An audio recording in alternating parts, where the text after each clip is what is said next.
Did it work?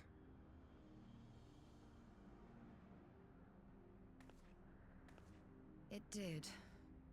Ether may flow freely to the burn once more.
Mistress Lys, Commander Aldin, it gives me great pleasure to formally welcome the city-state of Alamigo to the Eorzean Alliance.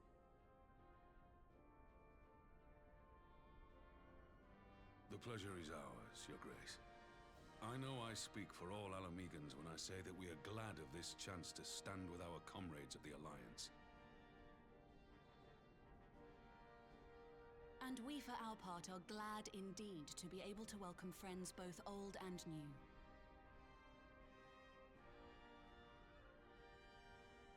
Lord Hien of Doma, at your service. Pray, accept my heartfelt thanks for your generous invitation. Nay, 'tis we who must thank you for journeying so far.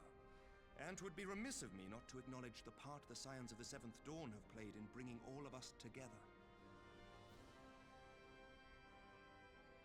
In times of great unrest, you and yours have been our constant companions, without whom we would not be here. With apologies to Lord Hien and Mistress Alisaie, it occurs to me that we have not gathered in this way since that fateful day in Uldar. The day I lost my arm and my freedom. As I lay in my cell, never did I dream that I would one day be given the chance to represent my homeland at this council. I would not even be alive had you not plucked me from the jaws of death. You, Yugiri, and Alphino. Would that the lad could be with us.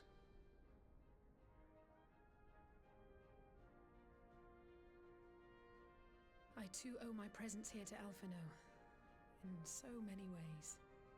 Until such time as he returns, I mean to carry on his good work as best I can.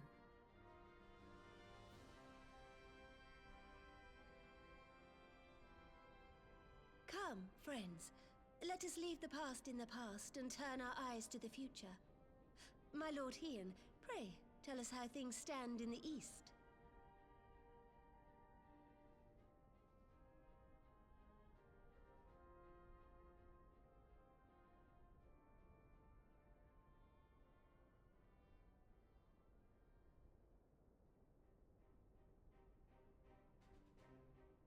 Having heard the rumors of dissent in Garlemald, I dared to dream of a peaceable solution. The Empire will not so easily change its ways. If the Garleans have a mind to take back Doma and Alamigo, we'll be hard-pressed to stop them, even with the might of 6 nations. But while we lack the strength to fight the tide, a course may yet present itself, if we read the winds aright.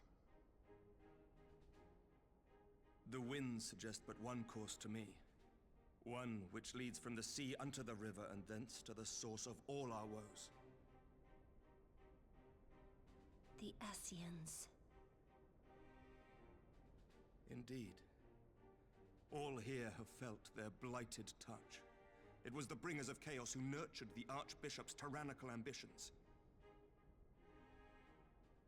They who bestowed upon him the secrets of summoning, as they have so many others before and since. And while they remain, we shall know no peace. Our objective is clear. The question is how to achieve it.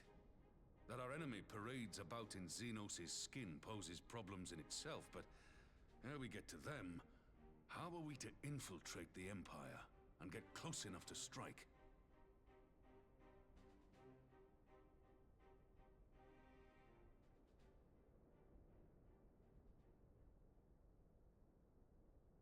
While I see the wisdom in targeting the Ascians, an assassination attempt on Garlean soil would do little to aid our cause, even were it to succeed. It's time we used our enemy's preferred tactic: subterfuge. You have an idea?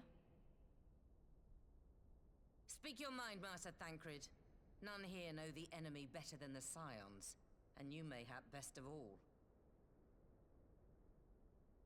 Whatever it is you propose, we will give it fair hearing. On that you have my word. Very well, Admiral. My proposal is thus. We dispatch the shinobi to Imperial territory. There, they sow the rumor that the Crown Prince perished in the battle for Alamigo, and that the man parading around is in fact a corpse inhabited by a servant of darkness.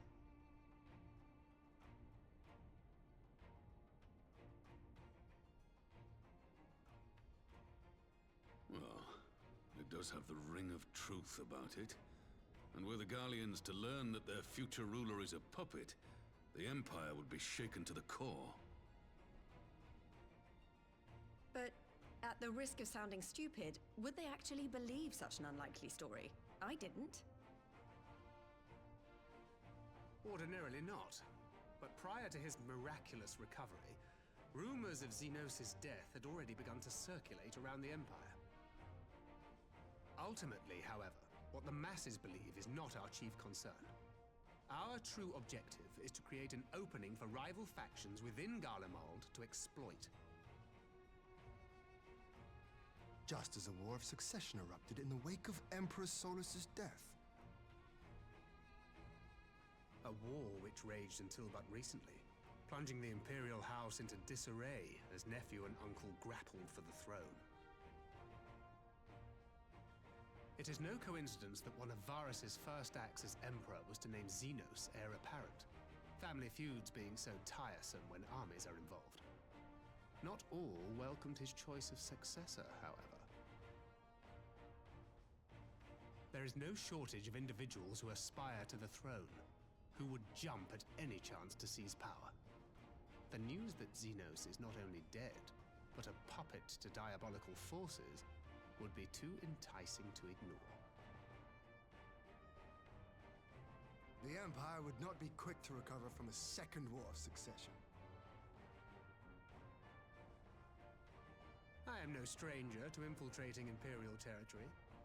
With a team of operatives gathered from among the Alliance's finest, the plan should have a reasonable chance of success. Doma already has shinobi in place throughout the provinces. We stand ready to act, and act we must. What say you all?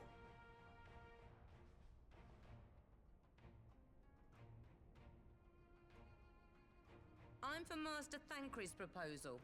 We shine a light upon the Ascian and test the Empire's unity. 'Twas his plot that scuttled Doma's negotiations, was it not? Why then, if we can eliminate him, there may yet be a chance for peace. Let us wage this war of subterfuge, that we may one day lay down our arms. Gods know we never will while the Ascians remain.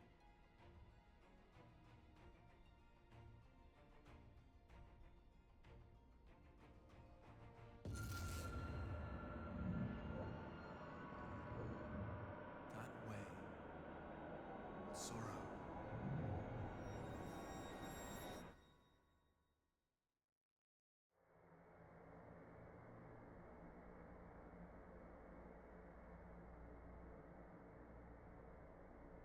History must be changed.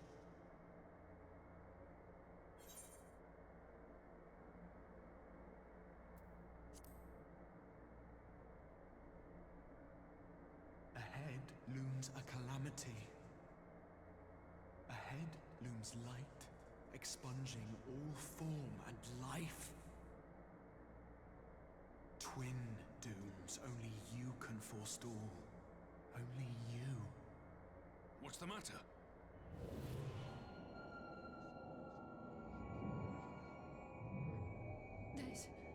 There's a voice. Spies in our midst? Nay, I sense no such presence. Let expanse contract. Eon become instant. Throw wide the gates that we may pass.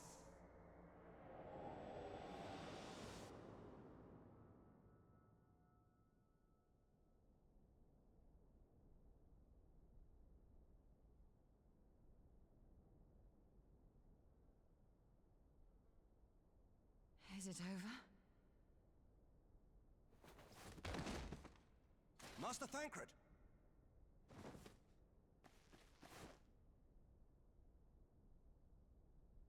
12 for Fend.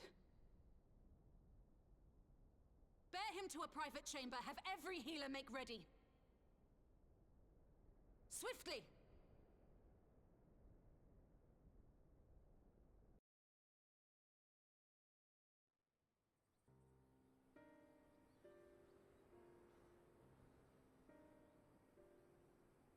Master Thancred remains in slumber. Though his vital signs appear stable, he's unresponsive. What could have done this? And why just him and not the others? I'm afraid we could not identify the cause, my lady. Our examinations revealed no wounds, nor the presence of any poisonous substances. Gods, that only makes it worse. You're to let us know the moment there's any change, all right?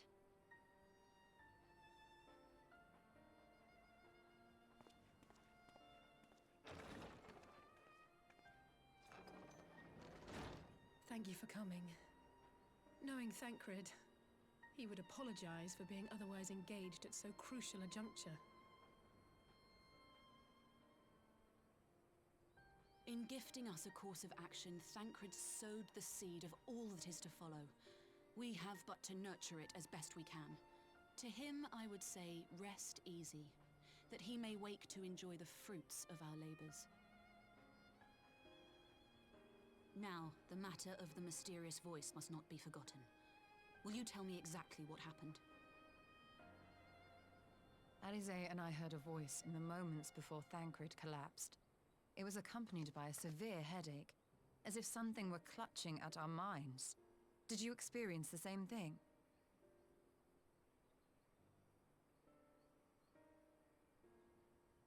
So, in between the voice and the pain, you felt as if you were somewhere else entirely?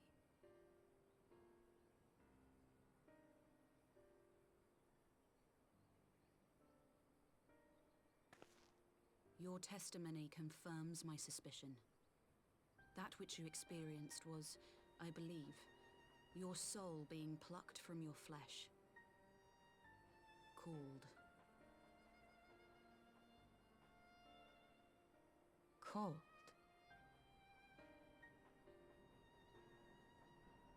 I myself examined Thancred. Reach out as I may, I could not sense in him the spark of life that is his soul.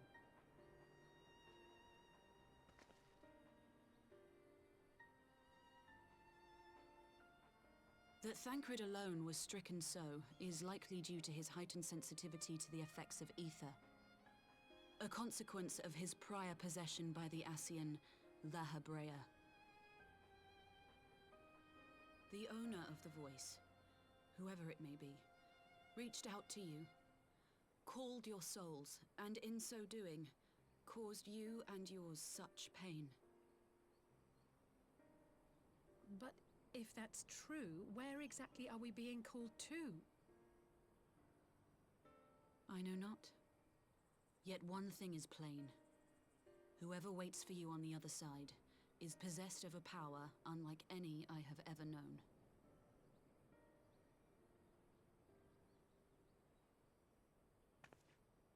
Forgive us, Lys, but may we leave Thancred in your care for a time?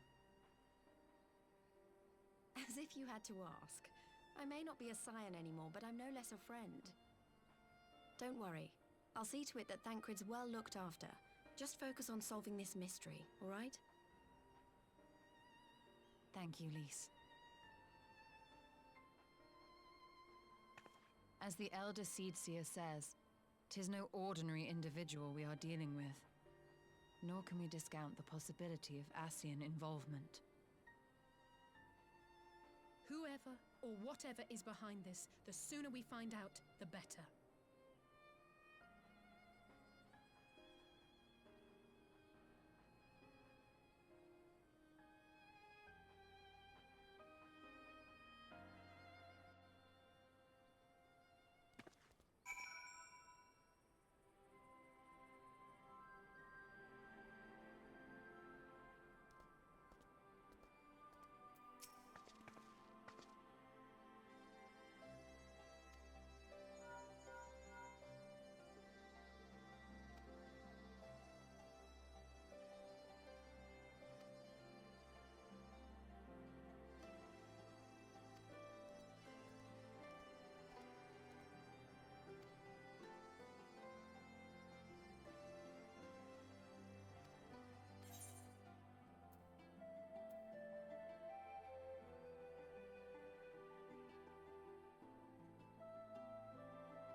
Roger! Gods, it's good to see you. Would that our meeting were under happier circumstances. I judged the voice sufficient cause for concern even before you sent word of its effect on our comrade.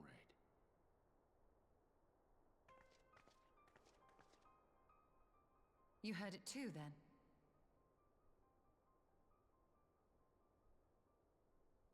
Aye. And all but certainly at the selfsame instant. Alas, pained as I was, I could make little sense of what few words did then reach mine ears.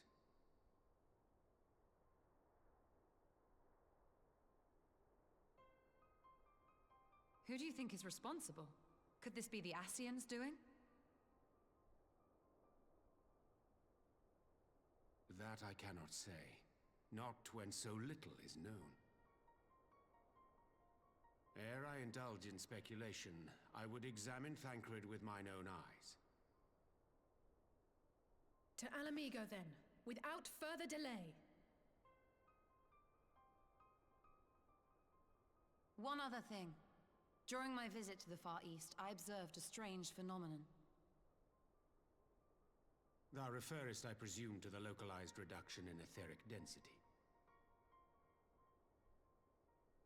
Well, that spares me the trouble of an explanation. Yes, I noted precisely that at two apparently unconnected locations. I take it the phenomenon is not limited to the Far East. Indeed not. Of late, our agents charged with surveilling the beast tribes have spoken of little else. In every corner of the realm, they tell of places in which the ether hath grown thin. Naturally, my suspicions first turned to primal activity, but the areas thus affected betray no evidence of summoning. I must confess to being quite perplexed. If the same phenomenon is being observed in multiple locations on opposite sides of the world, we may safely discount regional factors. Needless to say, this warrants further investigation. Indeed, I shall make it my task to. The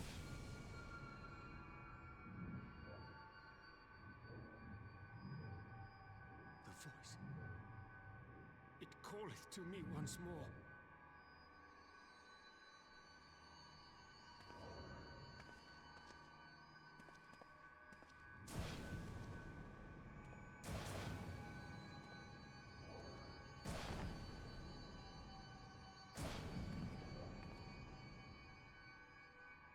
I hear it too.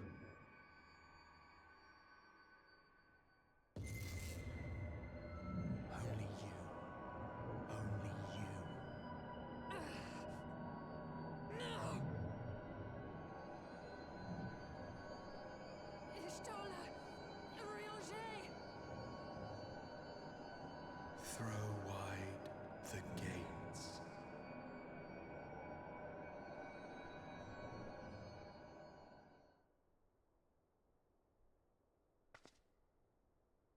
No!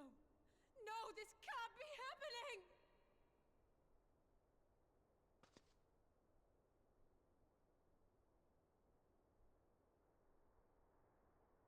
Y'shtola! Rianger! Open your eyes!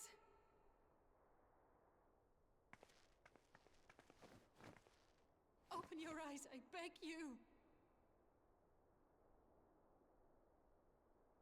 Say something! Anything! Not again. Please, not again.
Here he is, my lady.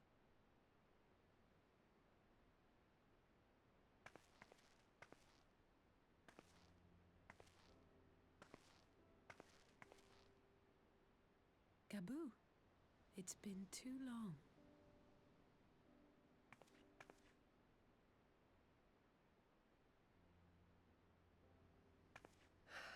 I'm afraid there's been no change. If he can see or hear us, he has given no sign. I see. You're still fighting. I'm proud of you.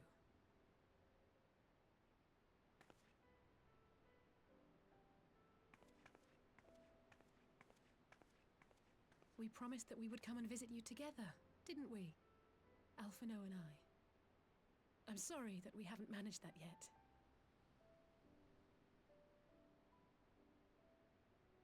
You know, with the three of us like this, does it not remind you of that night? Of the stars beyond count twinkling in the heavens? I was feeling pretty low back then. Powerless.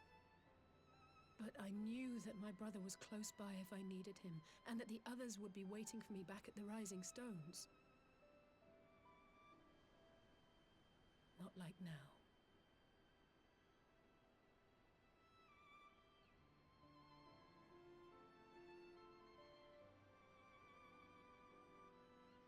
I've seen my share of trouble since coming to Eorzea.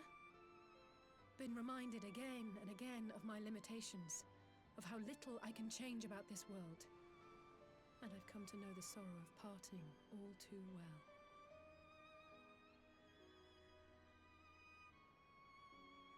But to have the people I hold dear struck down before my eyes, and be powerless to help them, that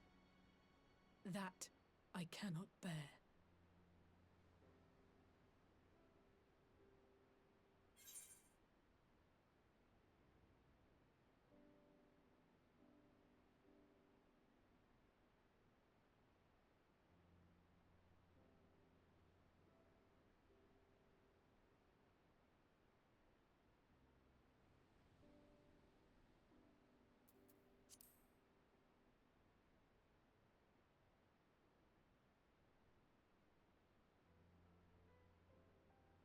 No, I don't. You're right.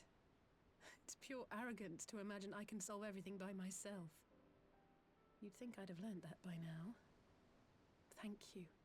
I don't know what I'd do without you.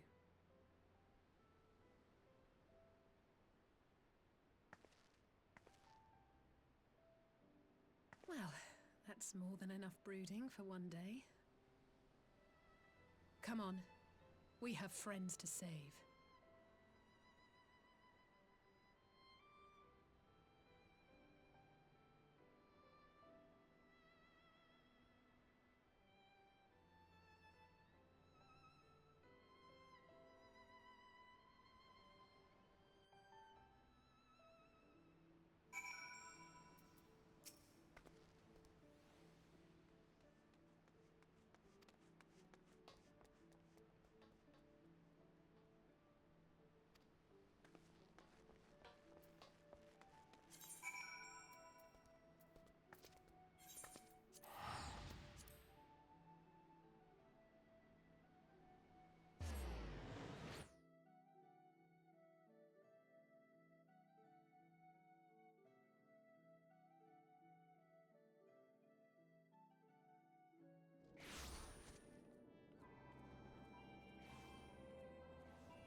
populares no longer present an obstacle. Now is the time to bring the Empire's might to bear. A word from your radiance is all it takes. But one word, and the Imperial army will fall upon Alamigo as a pack of bloodthirsty wolves and tear that feeble nation apart.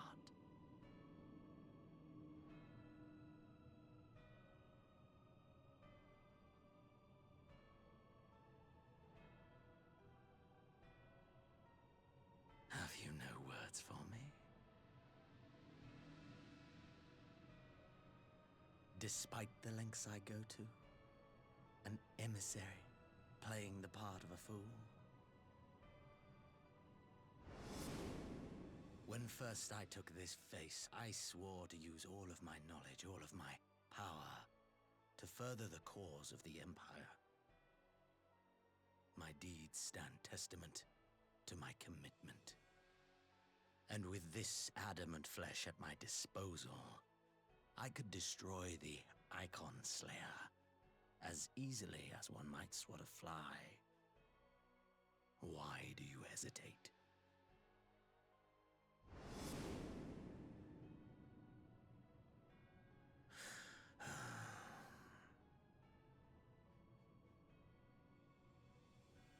Our enemy is resourceful. Though victory is certain now, it will not remain so indefinitely. Deliberate if you must, but be quick about it. We'll speak again when you have unburdened yourself of doubt. Until then, I take my leave, Father.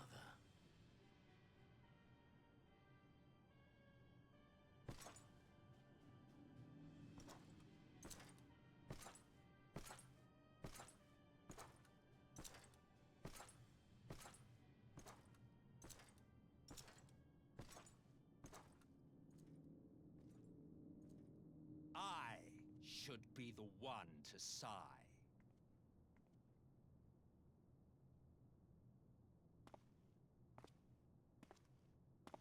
I played my part to perfection. I had earned my rest, and then, thanks to La Habrea's crowning act of idiocy, our favorite emissary sees fit to summon me back. Elidibus was ever a warrior. A most tiresome trait, would you not agree?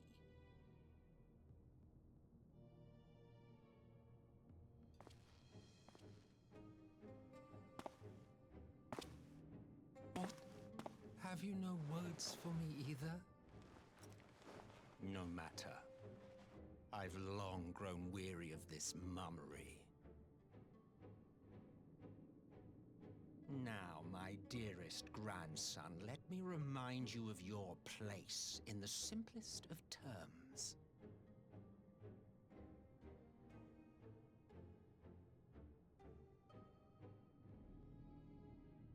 You do not make judgments, you administer them. Swiftly and to the letter. Naught else is your concern.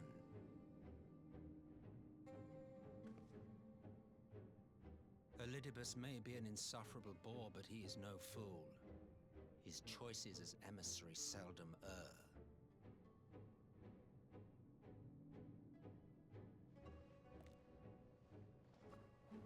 If aught threatens the balance twixt light and dark, it falls to you to remove it.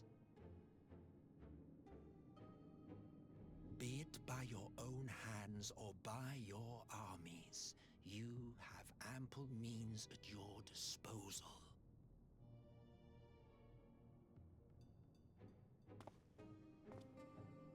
That is why this empire exists, why I built it! Oh dear, have I touched a nerve? You always were an easy one to read. I pity you, I do. As they say, ignorance is bliss. And I know how much happier happier you would be not knowing the things you know.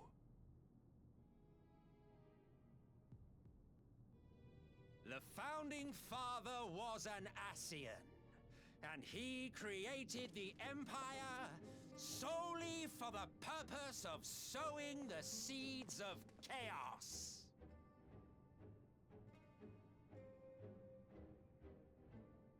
Don't take it personally.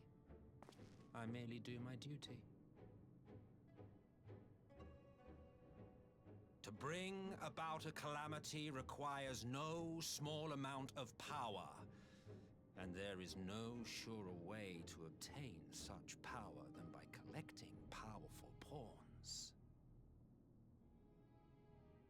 To that end, I have labored long and hard, and I must say I am quite pleased with my handiwork, paltry though it seems in comparison to Alag.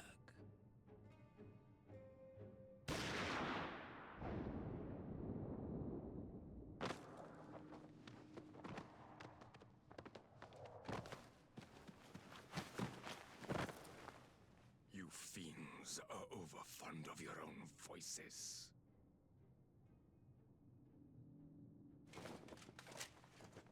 Mark me, Ascian. Man is the master of his own destiny.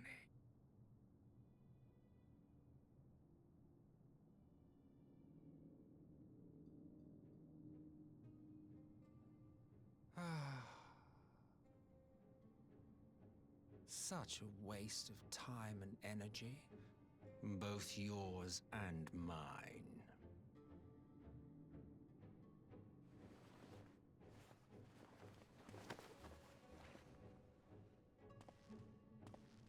Lest you forget you are Emperor now. If you wish to spout drivel about man's destiny, save it for the masses. It will serve to give them a sense of purpose, and you pliant pieces for the game.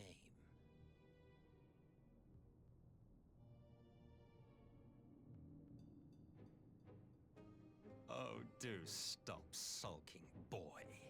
You, of all people, should understand.